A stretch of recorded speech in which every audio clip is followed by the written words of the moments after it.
Oh, how sweet. We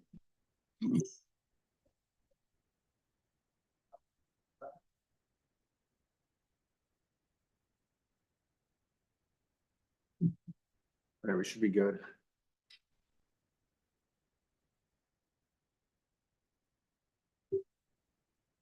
Good morning to our executive committee and the public. If you're out there on YouTube, this is Friday, June 28th, our executive meeting to start here in just a few minutes, a minute. First of all, we need to take a roll call attendance for our executive committee. Diana, would you help? Gibson, Here. Gibson present, Hanson, Present. Hanson present, Per. Thacker. Faber, Faber present. Faber present, Green, Here. Green present. Currently, there are 4 members present. Thank you. That is a quorum. Now we're going to step back in history and approve the minutes for November 15th, 2022. And let's see. So moved, Madam Chair. Thank you. I was just looking to see who was. Yeah, I was looking to see who was present. All right, those in favor say aye. Aye. Opposed? All right, And there should be no conflict of interest today, so we can just skip. okay, we'll skip the conflict of interest. All right. On to the main part of our meeting is the LCCMR operational budget. And you should see a sheet that is multicolored in your file. It's also up online. If you're like me, you need to have it a little bit bigger. Sorry about that. That's all right. So I'm going to turn it over to Executive Director Rebecca Nash. Great. Good morning, members. So we have provided a handout to you that shows the proposed fiscal year 26 and 27 operational budget. Just to orient you to the page, kind of moving left to right, we have the line number, we have the account codes and the corresponding expense categories. Then in kind of a salmon color, we have the approved biennial budget from last biennium. That would be fiscal year 24 and 25. Then we have a middle column, I think is in blue for you, and that is showing our, excuse me, our actual expenses as of the end of May. And then in white, we have the proposed fiscal year 26 and 27 operational budget, and then some notes about what are on some of those budget lines. Our previous biennial operational budget on the middle left includes what was originally approved by the executive committee in 2022, as well as the supplemental funds that we received in ML 24 that has been added to the salary staff line. The supplemental was needed because the legislative salary plan was approved after the LCCMR approved our operational budget, and the bill had already been introduced, so we had to add that on as a supplement. Additionally, that supplement included some funding to provide Executive committee. funding to provide some, but not all of the staffing changes that were approved by the commission last fall. So I'll walk through the proposed budget and I think focus on the changes compared to the previous biennium so that I can show you how it's changed, and then I'm happy to answer questions. So the top line, line 7, is member travel expenses and per diems. This has increased a bit to account for the new per diem amount that citizens are available to receive. Additionally, mileage and meal rates have increased. Line 9 is staff salary line. This has increased to now reflect some staffing changes, including the 10 authorized full-time staff as approved by LCCMR in the fall and the LCC this past February.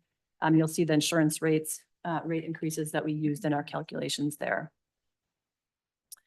The next change is on line 15. This is IT professional and technical services. This amount has gone down compared to the previous biennium. This includes our online system maintenance. This is separate from the development, but this is our ongoing system maintenance. I had removed webcasting cost that had been in our previous budget because We have been relying fairly well on Zoom and on these cameras that I call the fly in the wall cameras. Also, the technology in the House, Senate, and Capitol are also independently being updated outside of our budget. So we may have more technology options in the future outside of our budget. Line 17, this is professional technical services. We've had this line in here because we've had part-time help on a contract basis for about the past 5 years now.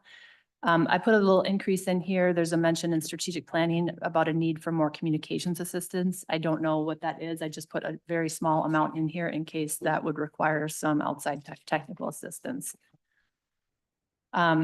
Line 18, this is part of the challenge of budgeting so far in advance, but line 18 has changed slightly first, gone up a bit from the last biennium. This is for peer review. Some of us in the strategic planning meeting got a overview of what that process entails yesterday.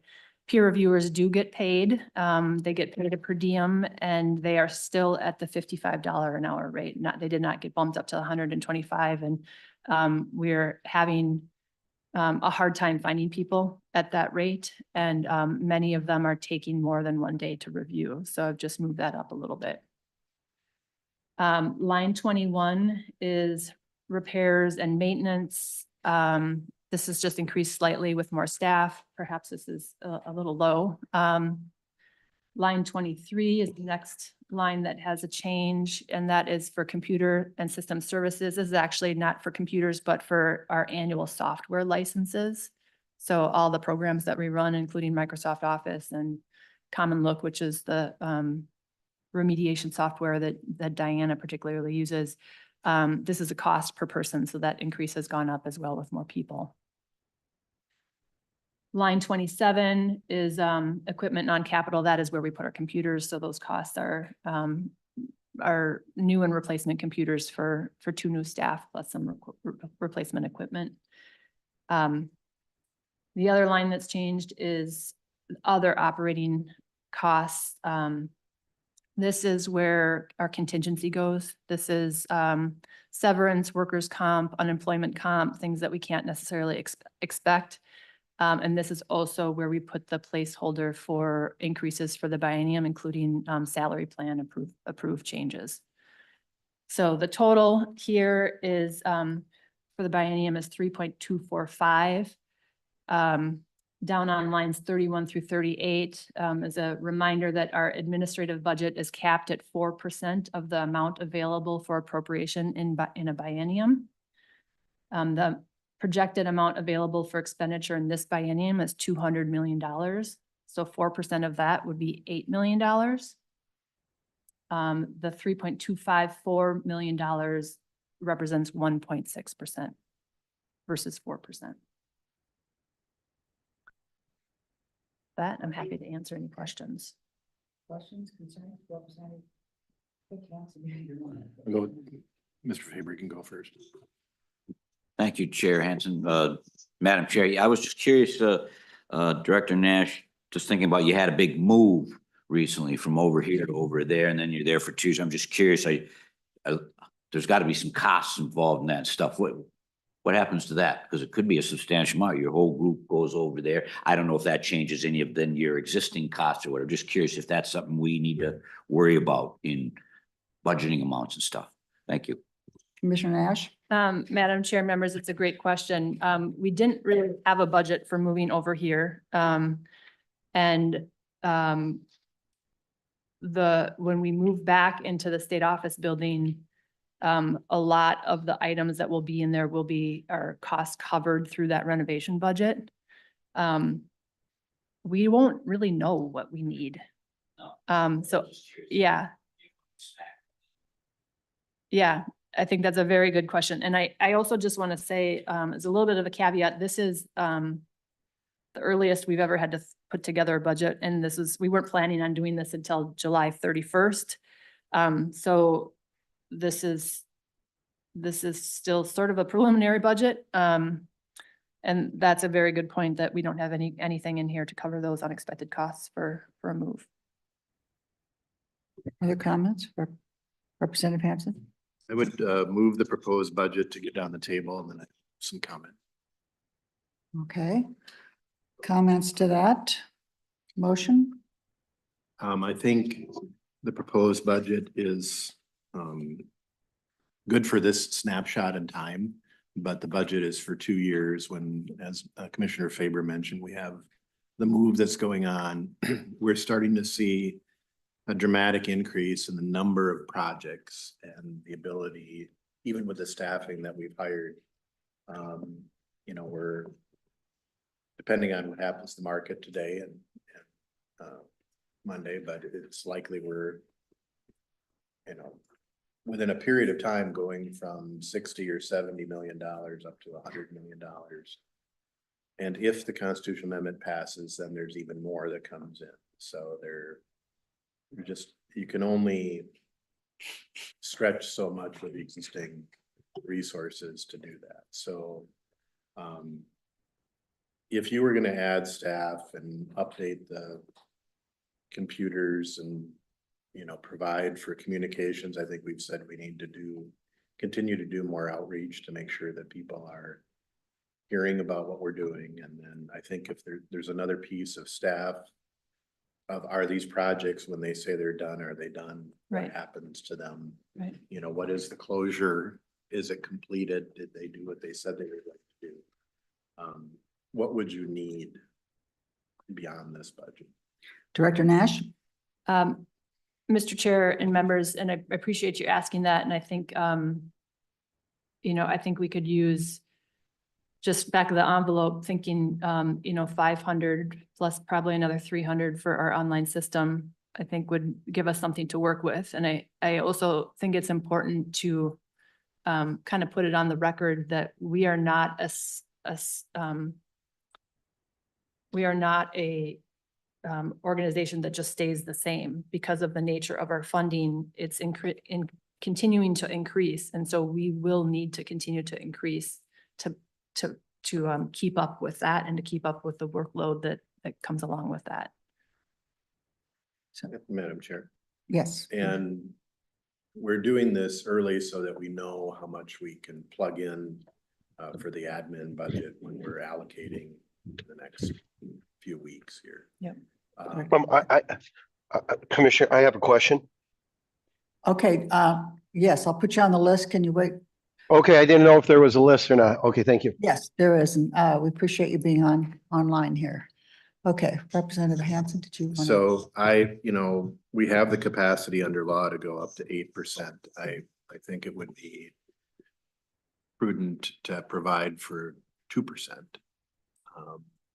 And that gives the flexibility for hiring, which would always still have to be authorized by the commission during the next 2 years. But I think there's some uncertainty in terms of the numbers, but I see increasing capacity. So that would probably bring it up to about 4, just my back of the envelope. So I'm not going to make that motion right now in our amendment, but I just want to throw that out there. Okay.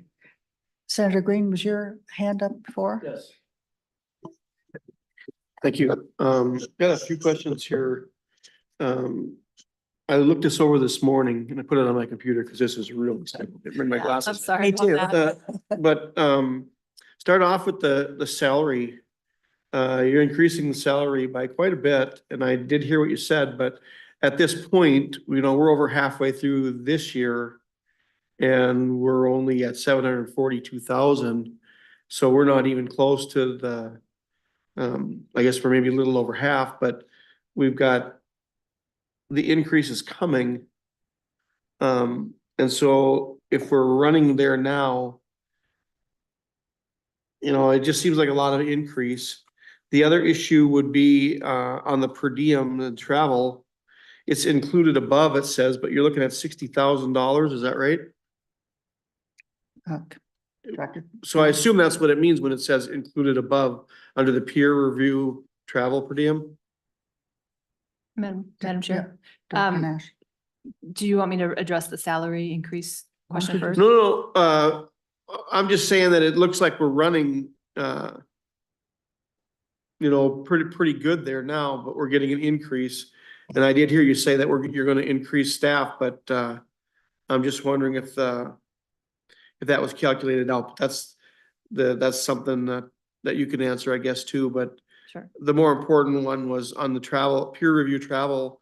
That's a huge increase that you're looking at there. You're looking at from 2.4 up to 14. And it looks like when it says up to date, what are we paying to date? It's at 60,000. Oh. Okay, which one would you like her to answer then? The Do, peer do review? do the peer review per Okay. diem. I just made the comment on Okay. the other. Director Nash? Madam Chair, members, so the peer review per diem, this is something that we budget on a line item so that you can see approximately what those costs are. So we would be budgeting $7,000 per year for the peer review, but in terms of tracking the costs are rolled into the members' travel and per diem up on line 7. And then also for this year, we did have to hire out. So part of the low salary number is we did lose a staff this past biennium. So we were down a staff, and then the new staff coming on didn't come on until late last year and early this year. So that is why that number is low. And partially to make up for that lost staff, I had to hire somebody externally to do peer review this year. And so that's why there's that $60,000 professional services contract in there. Okay. All right. But then just the comment again, it does seem like to go from 1,200 up to 7,000 seems like a lot. Because if you look at the peer review, unless I'm reading it wrong, the peer review travel and per diem for the last biennium was 2,400, and you're budgeting 14,000 for the next biennium. Is that right? Director Nash? Mr. Chair, Madam Chair, and Senator Green, that is correct. That is correct. Yep. And that's accounting for so we get 3 peer reviewers for each research project. That is roughly, it's been on average 40 research projects a year that need that peer review. So 3 reviews times 40 times $55 a peer review comes out to about that amount. Okay, so we were low, we were not, Low we before. were not making the budget before? We were not, and not only that, yes, there are 2 things. We were not making that, and at that low per diem rate of $55, we're not getting the peer reviewers. We're having a really hard time finding peer reviewers for that low rate. So I think that rate needs to be adjusted. Okay, then the one last thing I'll point out that maybe can explain. On the other operating costs, looks like there haven't been any, which I find hard to believe. But I'm not calling you a liar, just I would assume there would be something there. Yeah. But the other operating costs are doubling, or close to doubling. And it doesn't show that you've spent anything so far. So is there an explanation for that? Director Nash? Madam Chair, that's a great question too. So previously, I had put the per diem increases in that other operating costs because they had been proposed at the legislature but not enacted. So those costs now are reflected up in the per diem, the member per diem cost column. That is one thing. Another thing is that previously, the salary plan had been accounted for on the salary line, but then the legislature approved additional salary plan increases. So it was, you see those costs now on the salary line instead of down on the operating cost line. So it's just a matter of sort of the internal accounting. It's not that those costs didn't occur. And some of them don't occur. Some of them are just, you have to have because you don't know when you're going to have a workers' comp issue or a severance issue. Mhm. So. Okay. Thank you. Thank Representative Backer? Yeah, a lot of things that Steve shared, I'm sorry, Senator Green shared, I agree with. My question is you mentioned about internet, I didn't catch that all. You said 300 to 500. What did that deal with? Could you share that with me, in regards with the budget that was talked about 10 minutes ago? Director Nash? Madam Chair, members, yes, that is so, over the last 5 years, we've been, developing the online proposal and grant management system, which has greatly improved, efficiency and accuracy of, project managers reporting on their projects, of staff being able to review projects, catch issues, track budgets. It has just been an immense improvement for the way that we operate in terms of efficiency. We are still not finished building out the rest of the system. So we've built them in module by module based on our use, and we still have a whole aspect of the system, including land acquisition, for example, and a bunch of reporting, and even the member review portal, as well as the peer review portal that we haven't yet developed. And then, as we were just talking about, by the time we get to 2026, we're going to be closer to the kind of 10-year replacement cost, maybe upgrade time. We also have a real long list of improvements, corrections, things that would help make things more go more smoothly, that we would love to implement based on our experience of using the online system over the last few years. So that's where that number came from, or that's what that number was about. Representative Backer? And real quick, so that number is $300,000 to $500,000. Because he said 3 to 500, and I didn't think it was just $300 to $500. Director Nash? Madam Chair, I think the 500 was the staffing and the 300 was the online system. Yeah, and Director, that's $300,000. That's not just $300. Correct, Correct, correct, okay. thank you. Okay, I just want to make sure. I heard just okay. The I zeros wanna- are important. Yeah. Zeros are important. So okay, thank you. That's all I have. Thank you much. All right, thank you. Commissioner Faber? Thank you, Madam Chair. If there being no further discussion, I would like to offer a friendly amendment to Chair Hansen's original motion, and I would ask that we raise the amount we're looking to approve up to 2%. Because I think we're somewhere with the original number that was in Chair Hansen's original motion was at like 1.6 or 1.7. So I think we might as well build it in, thinking we hadn't had a meeting of this executive committee for almost 2 years. And so maybe that'll give us a little extra time. And I think that would be prudent to do so. So that's my friendly amendment. Thank you. And Representative Hansen, will you accept that? I would accept that amendment. Okay, would you like to repeat your motion then, and we'll have a vote? I would move to adopt the proposed budget with up to 2% for administrative cost of the entire allocation, which we will hear relatively, Ms. Nash, like Monday, we will find out the total amount that we have available. Yep, so we'll get all those numbers on Monday. It's not certified for several days later, and probably over the holiday, we won't actually have it, but the amount will be set on Monday. Okay. All right, And that will be for the buy-in in 26 to 27, correct? Correct. Thank you. okay. So further comments? Senator Green?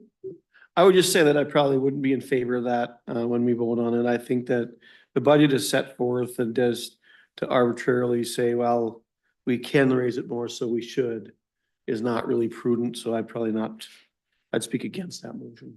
Okay. Any other comment? Okay, let's take roll call. Gibson, Yes. Gibson, yes. Hanson, Yes. Hanson, yes. Her. Backer, Backer votes no. Backer, no. Faber, Faber, aye. Faber, yes. Green. No. Green, no. Currently, there are 3 yes, 2 no. Okay, so motion prevails. Thank you very much, executive members.